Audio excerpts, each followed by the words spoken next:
Entertainment Soldier here, and I'm back to talk about The Rings of Power, Season 2, Episode 3, and my thoughts on this episode. Um, I'm kind of a little bit surprised about this episode. There was stuff I can point to that I actually enjoyed, which is surprising to me. I'm not saying this episode is fantastic, because it's not. It still has its problems. Again, timing, how long it feels.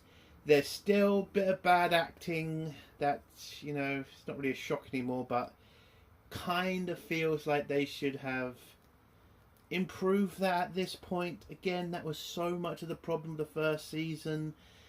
They didn't improve that. It just seems ridiculous at this point. But I did like some of the Numenorian stuff. I thought that was kind of interesting. Now, Lord of the Rings doesn't really do politics, at least not to the level Game of Thrones does. Now, the Numenorian stuff, listen, I do think it's okay, but my problem with it is it feels half-assed. It feels like the childish version of not Lord of the Rings, of Game of Thrones. There's backroom deals, there's stabbing in the backs, and in this episode, you can kind of see that's what they're trying to do, to say this person is trying to take power from this person, but it never feels like it's, I'm not going to say real, it just doesn't feel fleshed out, let's just say. It kind of just feels people talking and then something happens that helps that person get that thing. It's like in Game of Thrones, you could see the plan, you could see them acting it out, you can see the levels they will go to get to power. But with this, you see the plan, they kind of show you how they're going to do it, but you don't see the cutthroat, of political movements in this show. You just don't. And I get it. It's Rings of Power. They're not going to be anywhere near as good as Game of Thrones when it comes to that side of the fantasy genre, the political stuff. But if you're going to do this, I think you need to, not just go in half-assed. You need to dedicate more time to this. Like through this episode, which again is a problem with the Rings of Power, we waste so much time with this random character that I just don't care about. And I know people say, but he's going to be an important person soon. I get it, but you could have cut down on that stuff and focused more on a Numenorian political stuff, which you should have done. But they didn't. They decided to kind of focus more in on Isildur stuff and our horse, trip that we had to go through. Again, I get it, it's for the story, but for me, I was just like, I can't be asked. Again, you're trying to keep people's attention, you're trying to get people invested in your show, and you're wasting time with things that don't really matter at the end of the day. And I get it, important character, go to the important character, I get it, but right now, I just don't care. Because we've gone through 2 boring ass episodes just to get to this episode, which again, I'm going to say, I don't think is that bad. Okay? I also like the dwarf and the elf stuff. It was kind of fun seeing the 2 guys, put aside their differences. I thought that was okay. A bit of story, a bit of background. I liked it. It wasn't that bad. So, this episode is a step up from the last 2 episodes. I will give Rings of Power that. But we still have too many problems. It still feels fucking long as fuck. It's still a struggle to get through. And it's still... Oh my god. It just feels like...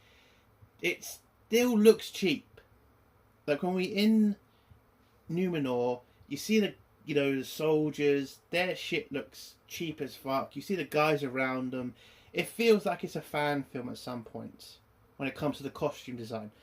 And you have to remember, this show has billions of dollars, billions of pounds to spend. And I don't see where it's being spent, honestly. Because you can't be telling me the actors and actresses are getting paid that much. And I'm not surprised they're going to get paid a bit, but come on now. Like, there's no way that's where the majority of the money's going. Because it can't be going to them, it can't be going to the costume designs, and the set designs look cheap. They do. And I'm serious now, that this is a problem with shows nowadays. They get all of this massive funding, and then when you watch the fucking show or film, you start asking questions like, where the fuck is all this money going? Because I don't see it on their show, I don't see it in the costumes, I don't see it in the CGI. Where is all this money going? This legit should be an investigation about funding of films and shows now. Because something is up now. It's getting ridiculous. Films, filmed today look cheaper than films made like 20 years ago that had like half the budget or even a percentage of the budget that they are getting now. It's ridiculous. And take case in point, Lord of the fucking Rings didn't have anywhere near the budget of Rings of Power, and yet that looked fan-fucking-tastic. Everything looked real, everything looked spanking great, and it was done on a small budget. And yet, Rings of Power, you've got to ask yourself where that money's going. Sorry, let's have a little talk about budgeting of films and movies, but again, people have got to start noticing this now, right? Because it's getting ridiculous. Anyway, as for the episode, I think it's okay. I wasn't as bored as I was for the last two episodes. We didn't have to deal with Galadriel, so that's a plus. But overall, yeah, it's not bad. It's not great, but it's not bad. So, what would I give this episode out of 10? I'll give it a respectable 3. That's all I can do. I'm not going to say it's fantastic, because it ain't. It's nowhere near a 5. It's nowhere near a 4, in my opinion. It slightly passes a 3 for me. So, yeah, it's a 3 out of 10. Let's get to spoilers now. If you don't want to hear spoilers, leave in 3, 2, or 1. So the episode starts off with the Númenóreans retreating from Middle Earth because they apparently got their ass kicked by Adar's forces, so they're leaving to go back home. We get the scene of Eldor, I think his name is, talking to a horse. This horse doesn't want to go back to Númenor. He's having a conversation with the horse refuses, and then Eldir, whatever the hell his name is, lets the horse go and he runs off into a forest. I kind of want to get the whole Isildur stuff out of the way because I think it's probably the most boring part of the episode for me. So the horse runs through a forest, runs into a couple of orcs, the horse kicks the shit out of some of them, legs it, runs into apparently the most dangerous forest in the land, apparently. And then we find Isildur kind of wounded, getting attacked by massive spiders. The horse comes in, rescues him, he rides off on it, bumps into a woman on the trail who stabs him, and then when apologises because she realises he's not an orc, pulls out a knife, which you should never do. By the way, you should never do that. If you ever get stabbed or you ever get something serious punctured into your body, that's serious, never pull it out, because that is something that's blocking the blood from leaving the body. Just sorry, I've seen that type of stuff before, and idiots will always pull out the object, and it's dumb because that's the only thing keeping the blood in the body at the end of the day. Anyway, so she helps him kind of deal with the wound. They ride off for a little bit. Then they get jumped by some bandits who are working for Adir. And then I don't know who this guy's called, so I'm going to call him Black Legolas, comes in and just wipes the fucking lot of them out, and then takes them to a safe area of humans who are trying to rebuild after the failure of the Númenórean army. So Black Legolas, apparently I think he has a son who doesn't know he's his son or something. But from last season, apparently his mother died, and now Black Legolas is trying to comfort him, but the son blames him for all of the messes that's kind of happened to him. The loss of his mother. They have a funeral for her, I think. And yeah, so Black Legolas feels very guilty for losing someone he loves. Okay. And then throughout this party episode, that same kid offers to help Isildur find his horse, and they figure out the people that have got the horse are Andir's group of bandits. The kid leads him to it. Isildur grabs the horse while the kid distracts the guards, and then the kid runs up and gets captured by, I think, an Ent, because the guy, Adir's soldiers all get massacred by Ents, I think. And that's the end of their party episode. It was a boring party episode. Oh yeah, and the woman that was helping Isildur, she might be a spy for Adir's side, I think. Because she does grab some sort of metal thing and stabs it into her head, which is the symbol of followers of Andir, I think. So I guess we should talk about the elves and the dwarves and their stuff. So Celebrimbor's message got sent to the dwarves, and Dorin... Is it Dorin? No, it's not. Oh, yeah, it is. Dorin got the letter and decides to agree to a meeting. They head there.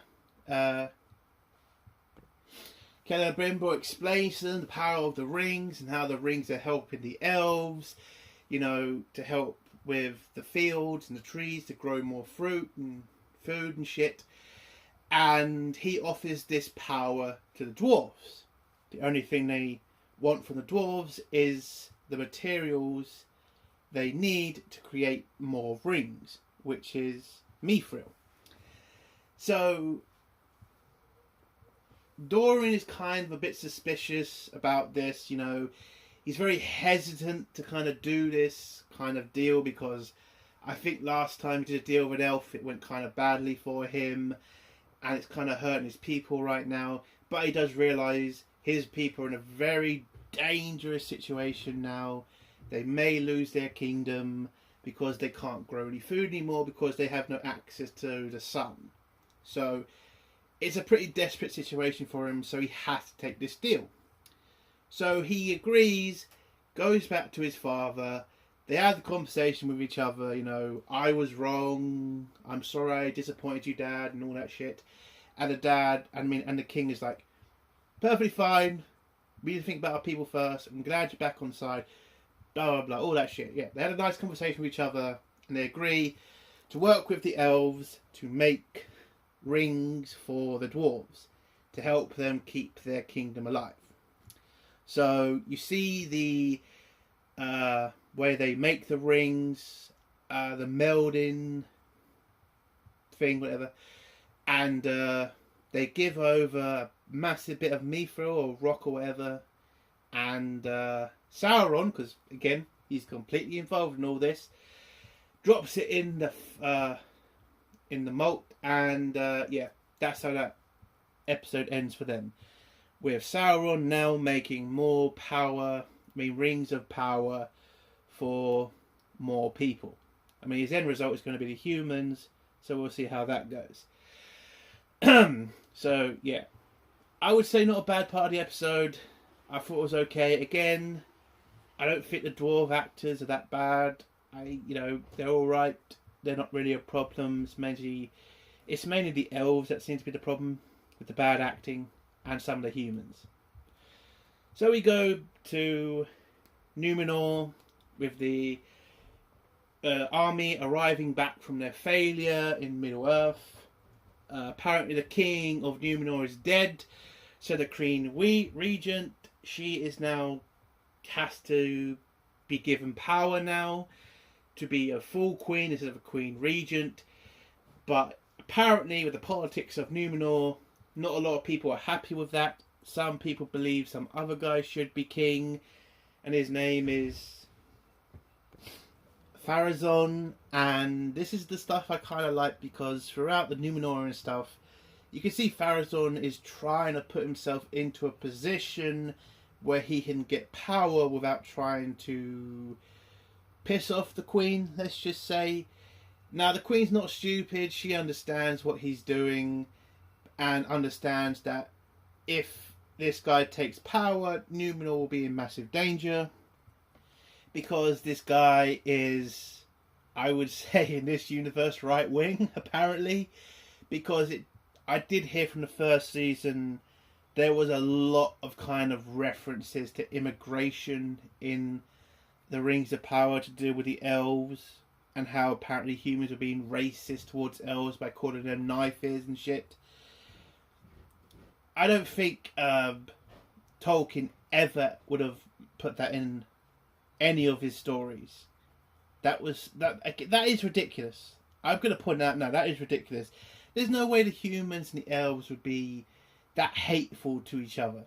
That just seems more fucking, you know, our world politics or normal world politics in our day shit. It just seemed ridiculous, but okay. But yeah, so they had the funeral for the king, and Farazir, you know, doesn't look happy the fact that he might have lost his chance to take over the kingdom, because it looks like everybody in the realm is kind of just fine with the Queen taking the role.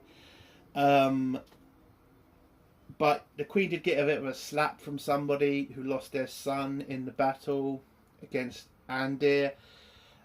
So she's kind of dealing with that. But apparently she deals with the situation pretty okay. Gives the woman a hug and helps her grieve for her son.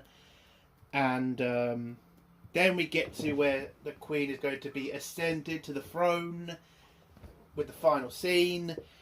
And it is then discovered that the reason that she ordered the attack to Middle-earth was through elf magic, through an elf stone, which apparently for the Numenorians is just an absolute disgrace. This pretty much creates a massive fight in the chamber where people are pretty angry at the Queen to the point they want to kill her. And you can see Pharazôn is pretty happy about this. He then tries to egg it on by calling the Queen out, orders the elf stone to be destroyed. When somebody tries to grab it, they get, you know, electrocuted and thrown away. I think that's the Elrond, I think. But whilst this is all going on, an eagle comes out of nowhere and lands near the chamber, where Pharazôn walks over to it, and it looks like the eagles are choosing him to be the next king of Numenor. And then the end scene is basically everybody calling out Pharazôn's name, and it looks like he is now taken over the throne of Numenor. And that's how the episode ends. Again, I do think this is an okay episode. It's not fantastic. There are problems, but there were more scenes I liked than there were I hated. Yes, there is political stuff with the whole, you know, elf stuff, but that's mainly from the first season. They haven't done that as much in this season so far. So, you know, and again, I haven't watched the first season. I don't know how far they went with it. So I can only go off what I've watched off of YouTube channels. So there you go. But overall, there was stuff I did enjoy. Again, I did like the political work, you know, in-universe political stuff with Pharazôn and how was moving himself to be the next king. And I did enjoy the elf and dwarf stuff. I did enjoy it. You know, it was interesting. So yeah, it's a 3 out of 10 from me. I think it's an okay episode. It's not fantastic, just okay. And that's the end of my review. If you like this review, give it a like. If you dislike the review, give it a dislike. And if you have a comment, leave it below and I'll try to get back to it. And if you enjoy my content, do think about subscribing. Entertainment Soldier. Bye.